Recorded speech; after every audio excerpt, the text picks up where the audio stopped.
সোম সকালে দুর্যোগ কবলিত নাগরাকাটার একাধিক এলাকা পরিদর্শনে গিয়েছিলেন মালদা উত্তরের সাংসদ খগেন মুর্মু এবং শিলিগুড়ির বিধায়ক শঙ্কর ঘোষ।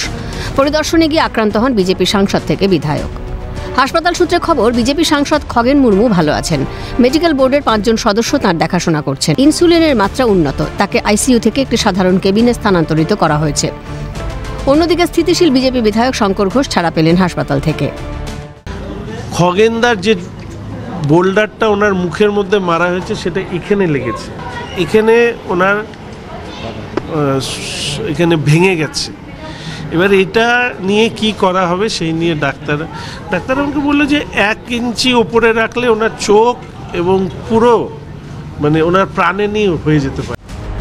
বিজেপি সাংসদ বিধায়ক আক্রান্তের ঘটনায় তৃণমূলের দিকে অভিযোগের আঙুল তুলেছে রাজ্য বিজেপি নেতৃত্ব।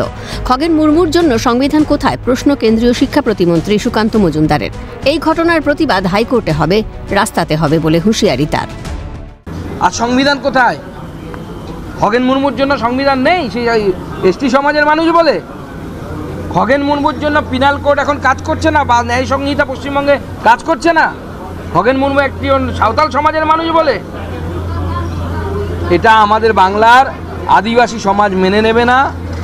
আমরা প্রতিবাদ করব এবং আগামী দিনে এই প্রতিবাদ লড়াই হাইকোর্টে হবে, অর্থাৎ আইনি পদ্ধতিতে হবে, রাস্তাতে হবে।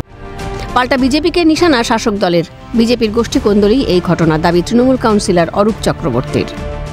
এই মালদা বন্যা বিধ্বস্ত, আপনি সেই মালদায় না থেকে আপনি হঠাৎ করে আলিপুরদুয়ারে গেলেন কেন? আপনার নিজের অঞ্চল না সামনে যেতেই পারেন, বাংলার মানুষ যেখানে খুশি যেতে পারে, কিন্তু গেলেন যখন আলিপুরদুয়ারের সাংসদ কোথায়?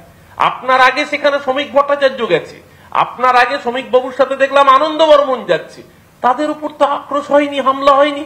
তাহলে কি এর পেছনে অন্য কোনো গল্প আছে যে স্থানীয় নাগরাকাটার বিধায়ককে বাদ দিয়ে, আলিপুরদুয়ারের সাংসদকে বাদ দিয়ে আপনাদের কোনো গোষ্ঠী কোন্দলের মধ্যে কাজ করেছে কিনা? জেলা পুলিশ সুপার জানিয়েছেন, নাগরাকাটার বিধায়ক ও সাংসদের উপর হামলার ঘটনায় 2 জনকে গ্রেফতার করা হয়েছে। এফআইআর দায়ের হয়েছে 8 জনের বিরুদ্ধে। বাকিদের খোঁজে জারি তল্লাশি। ক্যালকাটা নিউজ।